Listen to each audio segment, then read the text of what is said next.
Shalom a todos, muito boa noite.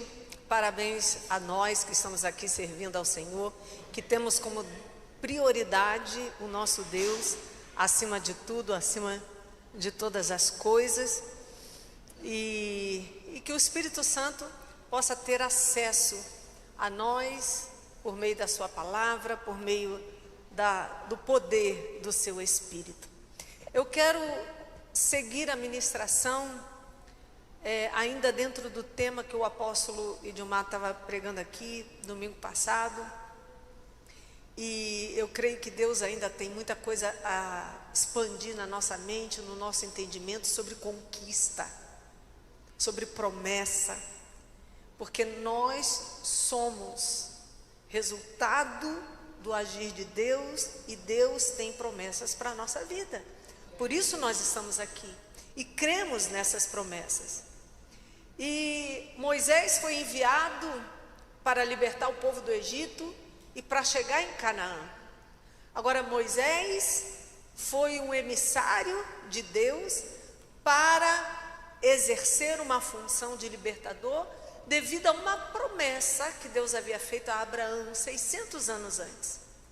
Moisés foi um homem que experimentou a presença de Deus de maneira fortíssima. Moisés tinha um relacionamento muitíssimo íntimo com Deus.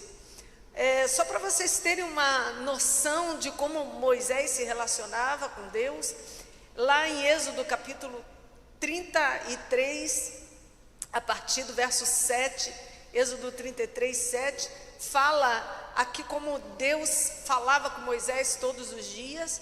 Moisés montou a tenda do encontro, é chamado tenda do encontro, a tenda onde Deus se manifestava lá no deserto, e diz o texto que Moisés tomou a tenda, estendeu para si, verso 7, para fora do arraial, desviada longe do arraial, e chamou-lhe a tenda da congregação, e aconteceu que todo aquele que buscava o Senhor saía à tenda da congregação. Então, o povo ali que queria buscar a Deus ia até a tenda que ficava fora do arraial. E no verso 8 diz que quando Moisés saía para ir em direção à tenda, para ir para o arraial, todo o povo se levantava, cada um ficava em pé nas suas tendas, nas suas barracas, olhando Moisés pelas costas, até Moisés sumir dentro da tenda, até Moisés desaparecer. E olha como Deus se relacionava. No verso 9, diz que quando Moisés entrava na tenda, descia uma coluna de nuvem. Isso é no deserto, né? Deserto não tem nuvem, deserto não tem chuva.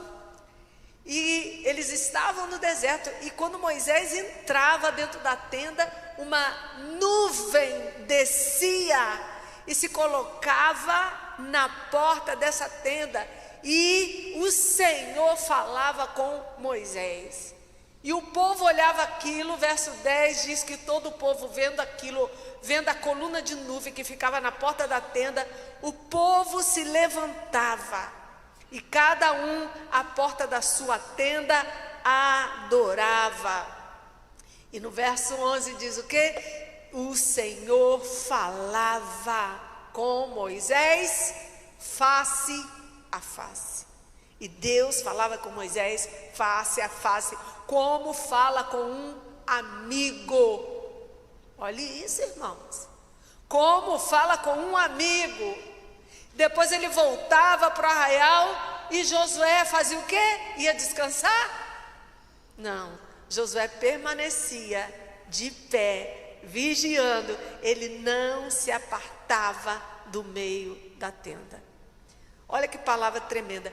Mas por que eu estou falando isso? Porque Moisés era um homem experiente em falar com Deus. Moisés era um homem experiente em conhecer a voz de Deus. Moisés tinha experiência com a presença de Deus. E, segundo os estudos, quem escreveu a Torá, os 5 primeiros livros da Bíblia, foi Moisés. Quais são os 5 primeiros livros da Bíblia? Vocês sabem de qual? Vamos lá? Aí gasgaram. Começou muito bem. Gênesis, aí o Êxodo foi menos alto. Vamos lá, os 5 primeiros livros sem olhar. Vamos lá? Gênesis. Isso aí. Mais uma vez.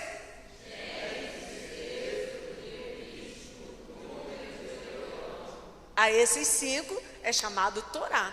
E segundo alguns estudiosos, foi Moisés quem escreveu os 5 primeiros livros da Bíblia. E Moisés narra, lá em Gênesis capítulo 12, ele narra a história de Abraão. Ele conta qual foi a origem do seu chamado como libertador 500, 600 anos depois. Quando ele é chamado para libertar o povo do Egito, e quando ele é chamado para levar o povo para Canaã, uma terra que mana leite e mel, é porque havia uma promessa. Diga assim: havia uma promessa. Havia uma promessa feita a Abraão, 600 anos antes da sua existência. E tudo começou ali em Gênesis capítulo 12, verso 1, quando Deus visita Abraão pela primeira vez. Moisés não conta que foi tremendo, que a nuvem desceu, que havia fogo, nada disso ele conta nessa narrativa.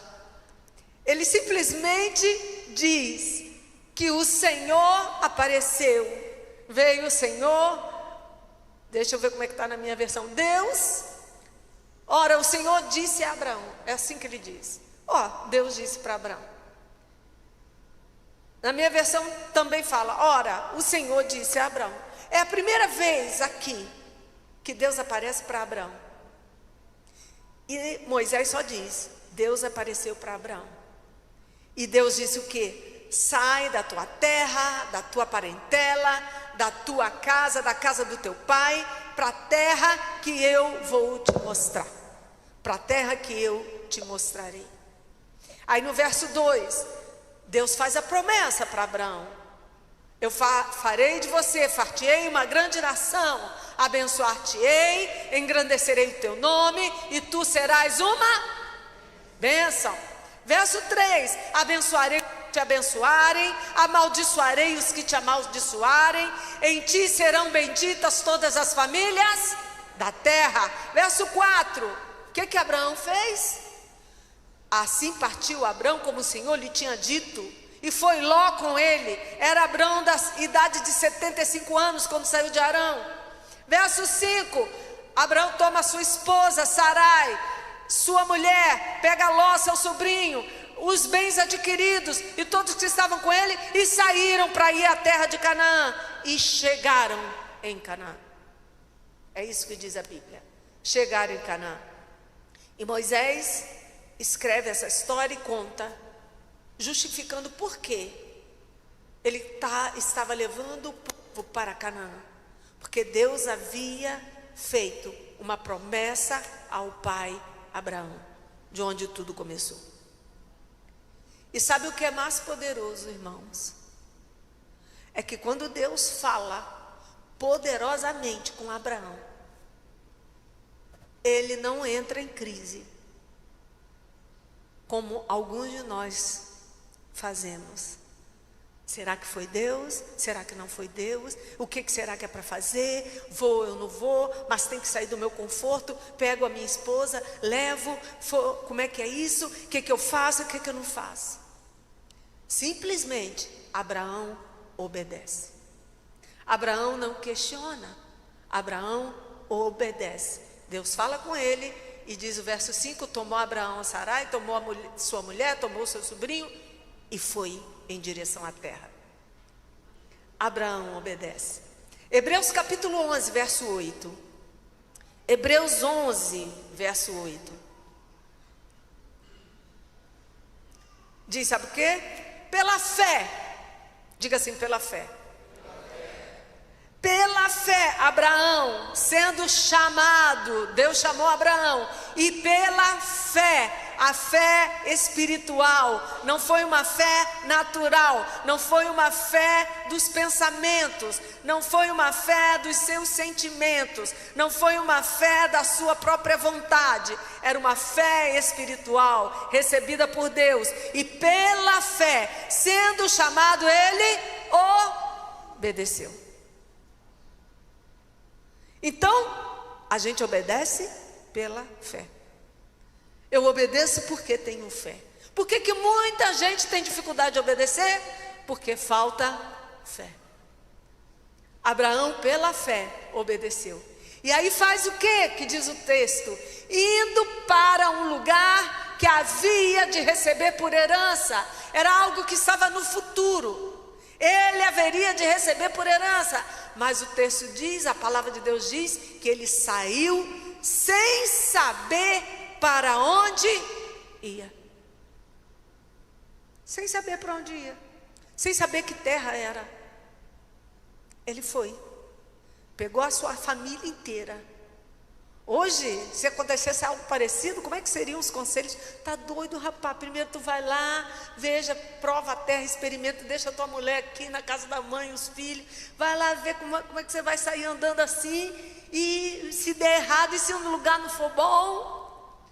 Mas Abraão não teve isso porque ele creu. Pela fé, ele obedeceu o chamado. E sabe uma outra coisa importante?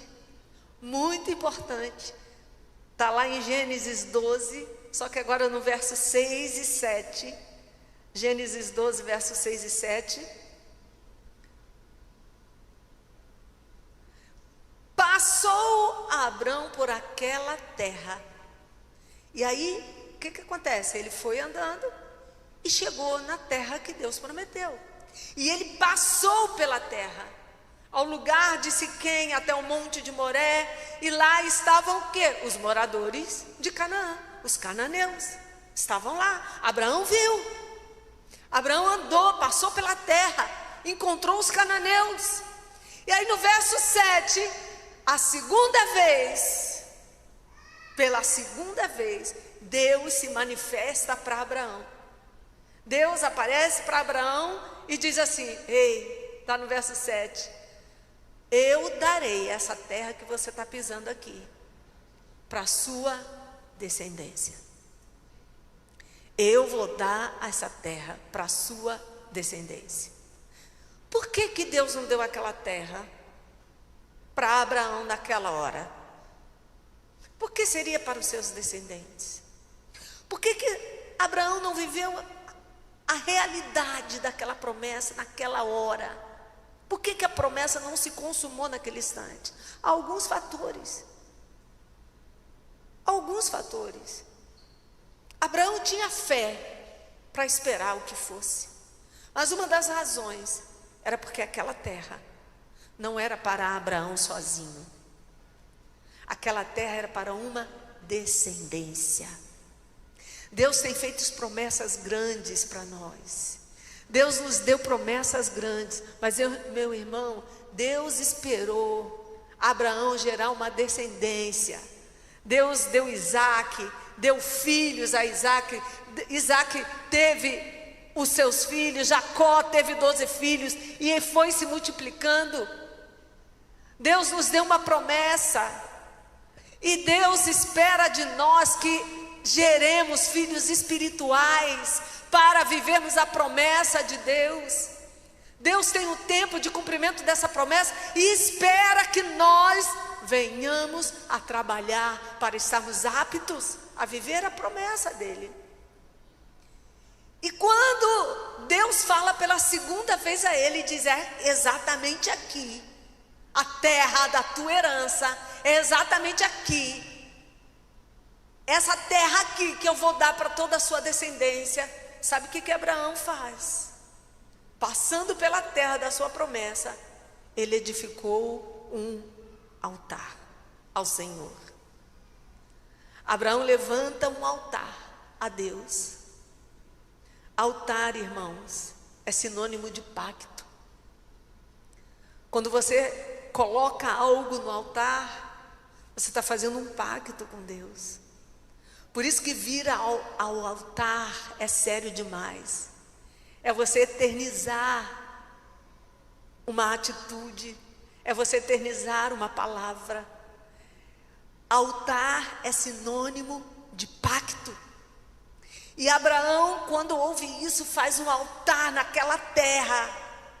Aquele altar ficou como um memorial de que um dia a descendência dele estaria ali e tomaria aquela terra. Isso representa o altar.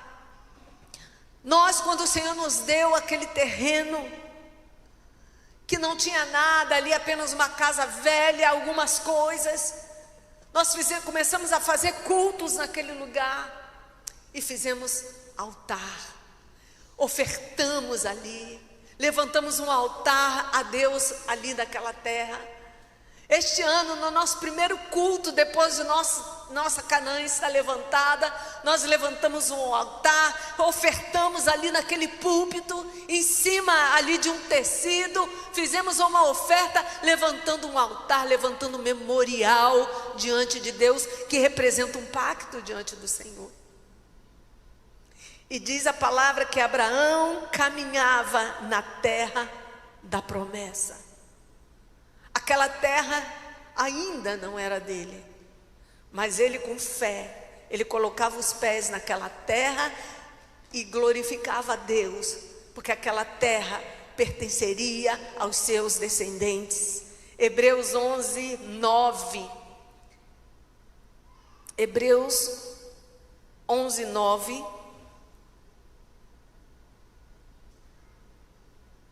Pela fé habitou na terra da promessa. Abraão foi morar lá. Abraão habitou numa terra que estava lá, ó, como uma promessa de compra e venda. Olha, ela não é tua agora não, mas tem um altar levantado aqui, tem uma promessa e essa terra vai ser tua. E diz a escritura que ele entrava ali como se fosse em terra alheia, morando em cabanas com seus filhos, com os seus netos, que eram herdeiros com ele daquela promessa, e ele caminhou por aquela terra, andou por aquela terra. E no verso 13 desse capítulo 9 de Hebreus, no verso 13, todos estes, falando aqui dos heróis da fé, todos estes morreram na fé, sem terem recebido a promessa. Aqui, quando fala recebido a promessa, fala de ter vivido. Em outras versões, não estavam vivendo aquela promessa, ainda não tinha chegado o tempo da promessa.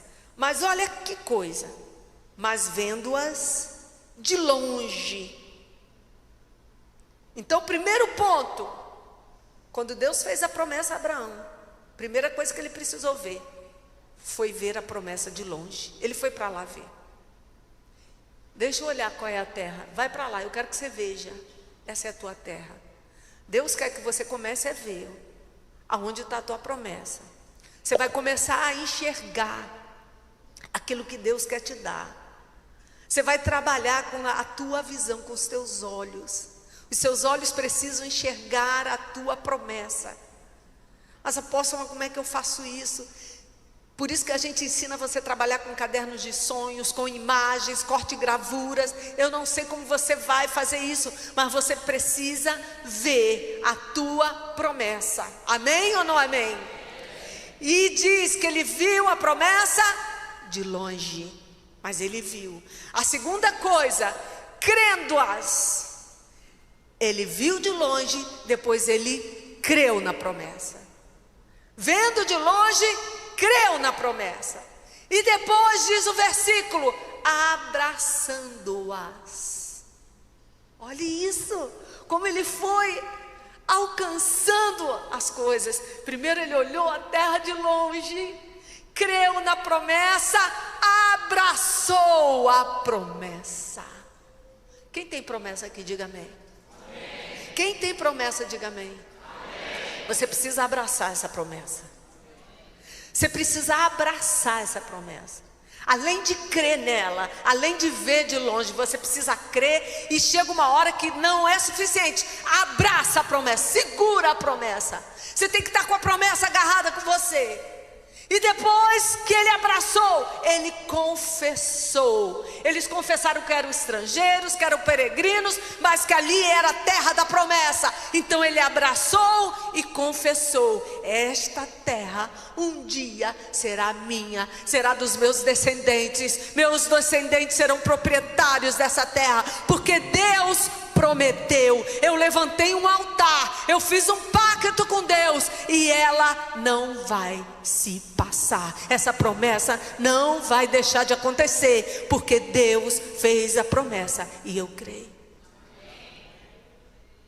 Abraça a sua promessa, segura a tua promessa.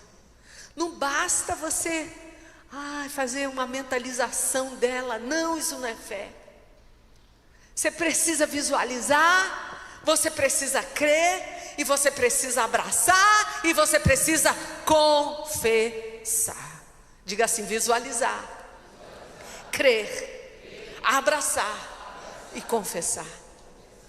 Quem está entendendo, diga amém. E foram esses os processos que Abraão viveu.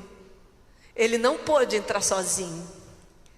Ele precisava de uma descendência que viria depois dele. E 500 anos depois, até 600 anos depois aproximadamente, a promessa começa a acontecer. Deus levanta Moisés.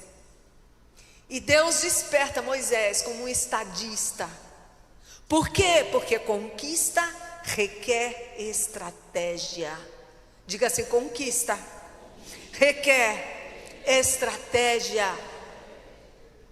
Então hoje, por exemplo, os líderes de célula que estavam aqui nessa manhã receberam um desafio para anotar um plano para 3 meses da sua célula. E aí receberam também algumas estratégias para trabalhar em cima dessas estratégias. Por quê? Porque para conquistar eu preciso de estratégias. O apóstolo estava falando aqui: querido, escreva seu pedido de oração. Eu vou para um retiro de 3 dias, só tomando água, sem comer, orando o tempo todo, intercedendo, jejuando. São as estratégias de guerra que Deus dá. São as estratégias de guerra. Conquista requer estratégia. E aí nós chegamos em Números, capítulo 13. Moisés leva o povo, envia os 12 espias, e aí eles voltam. Os espias chegam no lugar e voltam com uma palavra negativa. Números capítulo 13, verso 27. Números 13, 27. E contaram-lhe e disseram. Isso os espias, 12 espias foram lá espiar a terra. Uma terra que Abraão lá atrás viu, creu, abraçou e confessou. Esses espias vão lá, espiam a terra. Aí eles voltam com o relatório: olha, nós fomos na terra, olhamos, realmente, olha o primeiro relatório, realmente ela mana leite e mel. Isso aqui é o fruto que trouxemos dela, é uma terra poderosa. E aí começou com uma fala negativa e de murmuração a respeito da promessa.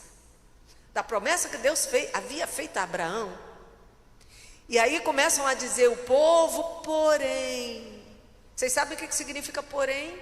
É uma conjunção adversativa no português. Todas essas conjunções são usadas para dizer sim, é verdade. Por isso ela é chamada adversativa. Ela quer exprimir o oposto, o contrário. É verdade, terra que emana leite e mel, tem uvas poderosas, frutas, porém. O porém é usado para contradizer. O mas é para contradizer. E aí ele fala: porém, o povo que habita nessa terra é muito poderoso. As cidades são muito fortificadas, as cidades são grandes, e ali tem gigantes, filhos de Anak, e ali estão os gigantes poderosos. Sabe o que acontece? Quando Deus nos dá uma promessa, e chega a hora de tomar conta dessa promessa, realizar essa promessa, e na hora de expiar a promessa, nós começamos a enxergar os gigantes, que podemos dizer que são os demônios. Demônios fortíssimos. Os filhos dos gigantes realmente eram fortes, eram poderosos. E quando nós saímos para conquistar, demônios vão se levantar e vão se opor à sua conquista. Ou você não sabe disso? Ou você só vai dar glória a Deus e achar que foi conquista, que realmente é de Deus, quando todas as portas forem abertas. Então, uma porta que se fecha, você desiste. Porque uma porta se fechou, você acha que tem que retornar, que tem que voltar, que não vai dar mais. Havia obstáculos, sim. Mas o Deus que havia feito a promessa para Abraão, havia levantado Moisés, aberto um mar vermelho, feito tantos milagres. Era o Deus que estava ali para dizer: eu sou com você, vai em frente, não está vendo que eu vou dar essa terra para você? Afinal já existe um documento no céu, um pacto, feito num altar. Abraão fez um altar, eternizou esse pacto, que essa é a terra da promessa. E aí olhamos apenas para o povo forte, para demônios, para um tráfico de drogas, para um bar, para um povo que se reúne e faz barulho. Olhamos apenas para as coisas ruins que parecem se opor. Só que Deus tinha um negócio para aquela terra. Deus tinha uma promessa com um homem chamado Abraão. Deus é um Deus eterno, para Ele não tem passado, não tem presente, não tem futuro. Ele lida com a eternidade, e as palavras dele jamais vão passar. E aí Caleb se levanta e fala, manda com que as pessoas se calem. Está lá no verso 30, ele faz calar o povo diante de Moisés. Ele diz: fiquem quietos, calem a boca. Como vocês se opõem ao primeiro obstáculo, vocês querem murmurar. E é quando ele diz: eia, subamos e possuamos a terra, porque ela é nossa como herança, e certamente prevaleceremos contra ela. Certamente vamos prevalecer.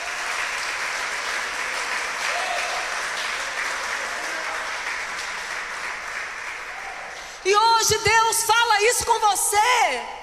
Por que você está com medo? Por que você está querendo voltar atrás? Eia, suba, tome a terra, possua a sua herança. Quantos pactos, quanta aliança, quantas vezes você foi no altar, erigiu um altar para eternizar essa promessa. E quando chegamos diante dela, desanimamos, ficamos com a perna bamba, porque alguns foram lá e prestaram um mau relatório. Porque Satanás usa alguns para virem falar palavras que vão desanimar você. Palavras que vão abater o seu espírito e fazer a tua fé se diluir. E sabe o que acontece? Sabe o que a palavra diz? Que depois disso, o povo quis voltar para o Egito. Olha isso. Depois de ter trabalhado como escravo, tomado chicotadas, ter perdido a liberdade de viver, aquele povo diante de uma terra maravilhosa, porque ouviu um relatório de 10 líderes, de que realmente a terra era muito boa, só que lá tinha moradores poderosos. E aí o povo se desanima. Está lá em Números 14, a partir do verso 1, Números 14, um capítulo à frente só. Então toda a congregação levantou a sua voz e o povo chorou naquela noite. O povo ficou chorando a noite todinha.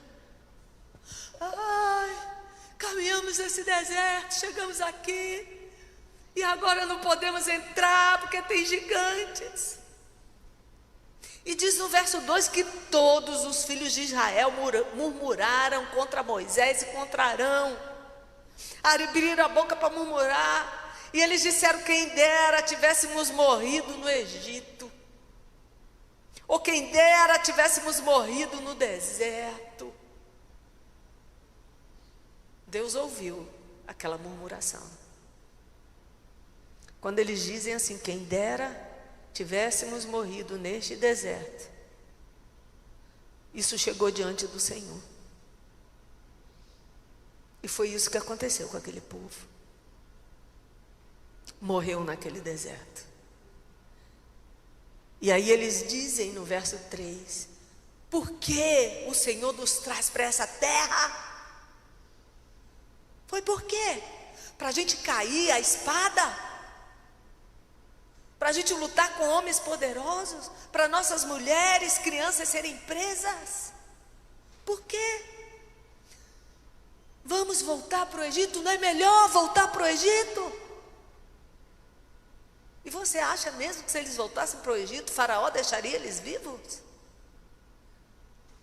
E diz o verso 4, que eles diziam uns para os outros: vamos constituir outro líder e vamos voltar para o Egito. Sabe o que isso aqui representa para nós?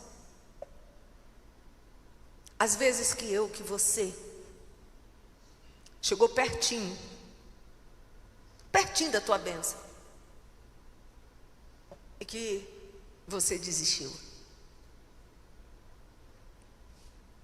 Você atravessou um deserto, chegou muito pertinho, mas aí você foi ficando cansado, foi ficando fraco, o desânimo foi entrando, e você falou: ô Senhor,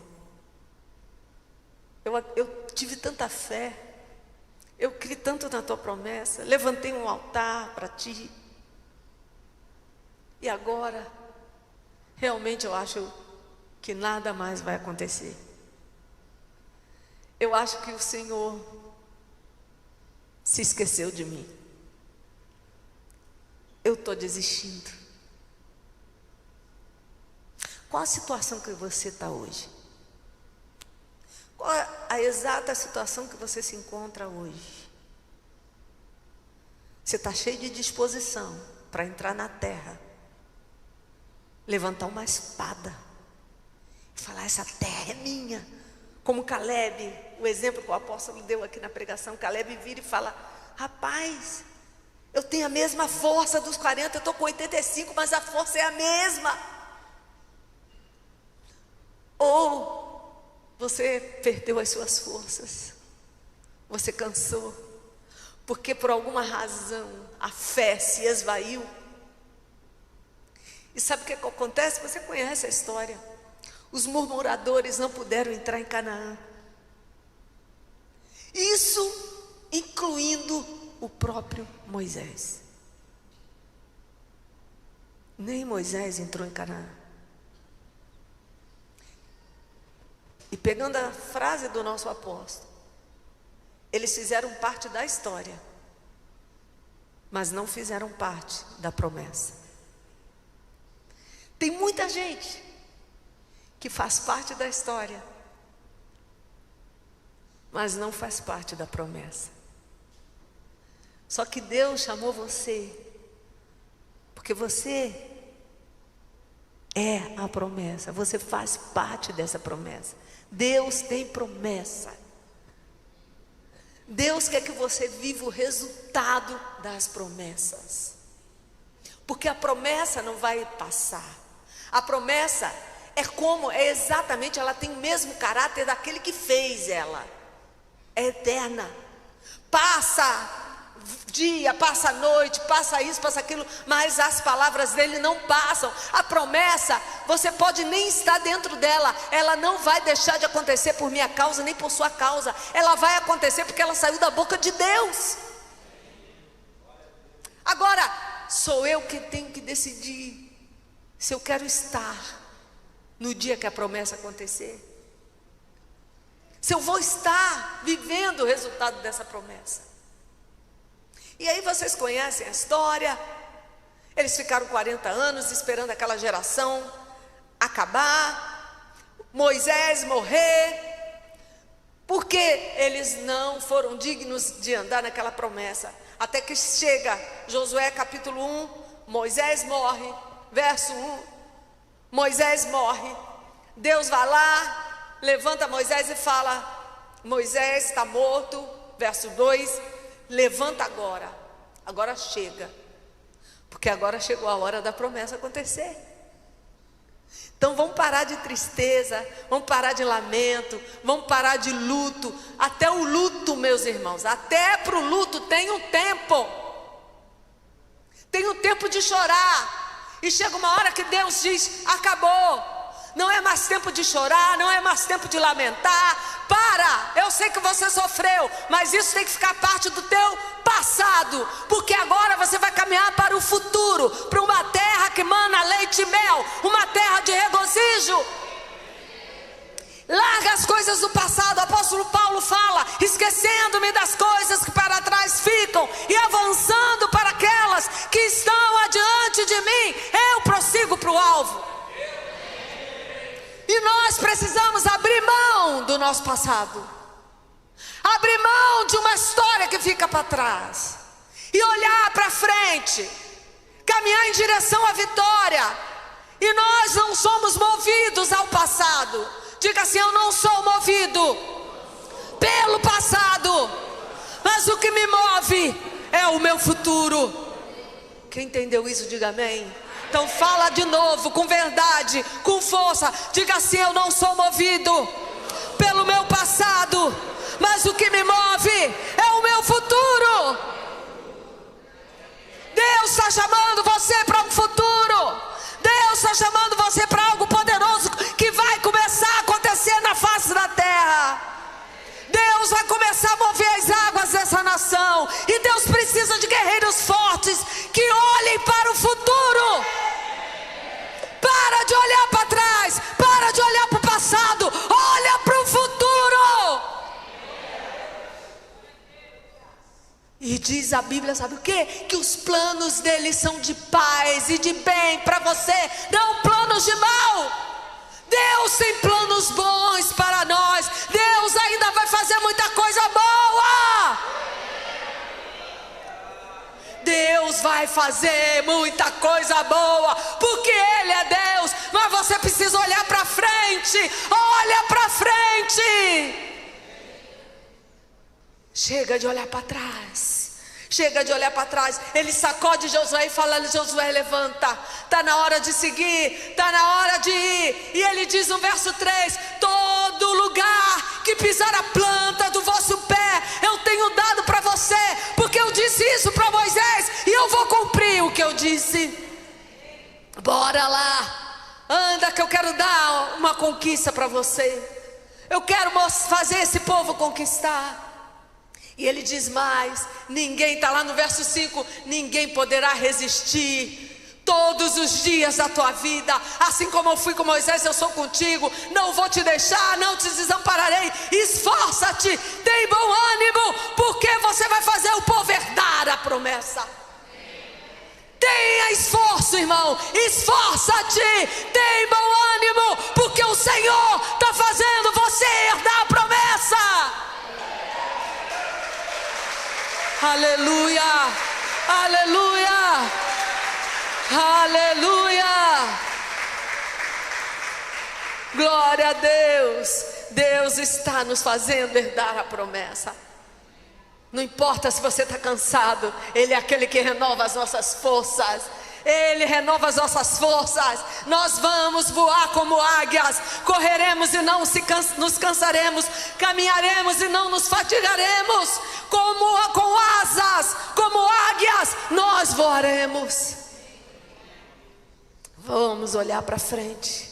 E aí Josué levanta e diz o povo: chegou a hora de uma promessa feita a Abraão 600 anos atrás acontecer diante dos nossos olhos. Povo, trata de levantar, levanta e vamos entrar em Canaã, porque ela nos pertence. Nem demônio, nem morte, nada vai nos fazer afastar da promessa de Deus. Chegou o tempo da tua promessa, meu amado irmão, minha amada irmã. Chegou um tempo no mundo espiritual. Deus está sacudindo. Deus está sacudindo a igreja. Deus está balançando a igreja. Deus está dizendo assim: eu sei que foi difícil, um tempo ruim, teve luto, teve tristeza, mas agora chega. Chega, igreja. Chega, meu povo. Chega de ficar olhando para as coisas ruins que aconteceram. Chega. Será que não pode pegar as coisas ruins e amadurecer? Amadurecer, igreja. Precisamos amadurecer e dizer: as coisas ruins, elas acontecem, mas isso não vai nos abater, porque estamos de pé e vamos olhar para o alvo, vamos olhar para a frente. Aí sabe o que Josué fez? Toda uma trajetória. Josué se levanta, chama novamente 12 espias e envia os espias. Vai lá espiar a terra. Depois Josué faz o quê? Atravessa o Rio Jordão. Sabe o que acontece quando ele atravessa o Rio Jordão? Deus abre o rio, eles passam a seco. Mas aí Josué renova o pacto, levanta um altar dentro do rio. Ele vai lá, pega 12 pedras do fundo do rio, faz um altar. E quando Deus voltasse, permitisse que o rio voltasse, porque o rio foi aberto, Deus abriu, um anjo abriu o rio. Com certeza aquelas 12 pedras estão até hoje lá, no fundo do Rio Jordão. Foi um pacto que Josué fez com Deus, de que a promessa estava acontecendo. E ele levanta um altar. Quando atravessa, qual o passo seguinte? Ele circuncida o povo inteiro. Bora lá. Circuncidar representa a santificação. Meu povo, vamos nos santificar. Bora lá, já atravessamos o Jordão, fizemos um altar, fizemos pactos com Deus. Agora vamos nos circuncidar, vamos nos santificar. Depois que ele santifica o povo, vamos celebrar a Páscoa, que representa o quê? O sangue de Jesus. Vamos aplicar o sangue de Jesus. Aí o anjo do Senhor aparece para Josué e diz: Josué, descalça o sapato dos seus pés, porque a terra que você é a terra que Deus prometeu a Abraão. Ela é santa e você está nessa terra, bora lá.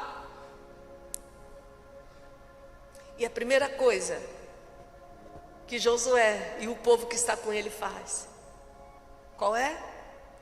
Derrubar as muralhas de Jericó. Você sabe da história. Deram 7 voltas, rodearam, tocaram as trombetas, o povo gritou e as muralhas vieram ao chão. E eu fiquei perguntando: mas de fato, qual foi o propósito de derrubar as muralhas de Jericó? O povo de Deus não foi morar em Jericó. Tudo bem, mostrar que Deus é poderoso, mostrar que Deus vence os inimigos, mas algo tremendo aconteceu em Jericó. Aquele estardalhaço todo, 7 voltas, 7 dias, 7 voltas, trombetas. Naquele estardalhaço todo, acontece uma coisa: Deus salva uma mulher chamada Raabe. Foi um estardalhaço por causa da vida de uma mulher. Sabe o que significa? Deus está derrubando muralhas. pessoas que necessitam ser salvas. As muralhas ao redor delas vão cair. Raabe nunca teria sido salva se as muralhas de Jericó não caíssem.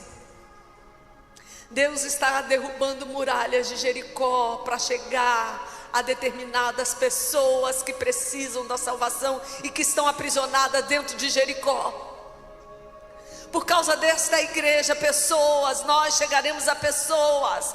Através do poder de Deus, muralhas serão derrubadas, porque pessoas precisam ser salvas. Senhor, mas tem uma pessoa na minha família, na minha casa, ela é muito difícil, eu acho que nunca diga isso, querido. Você conhece o teu Deus, você sabe o poder que Ele tem.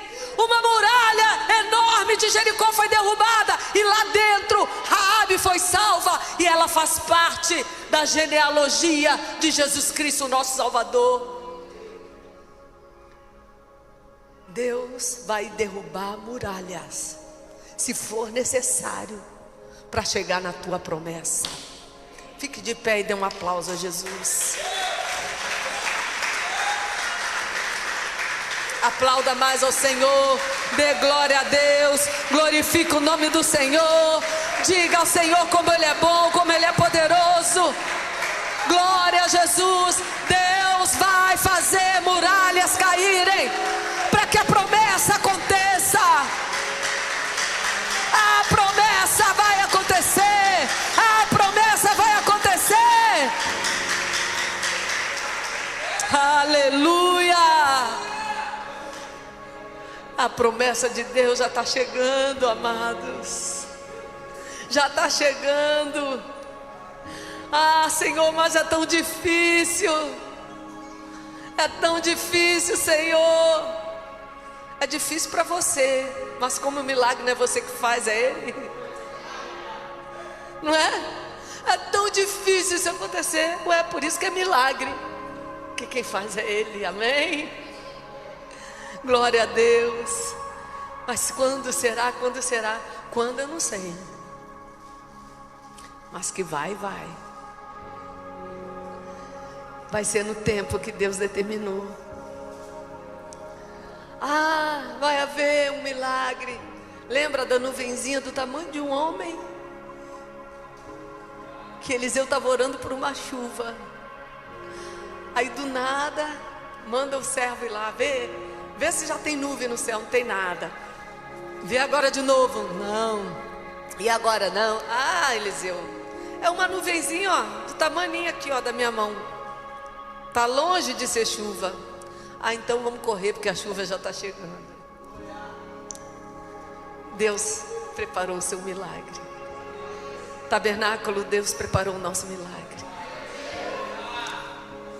Amém.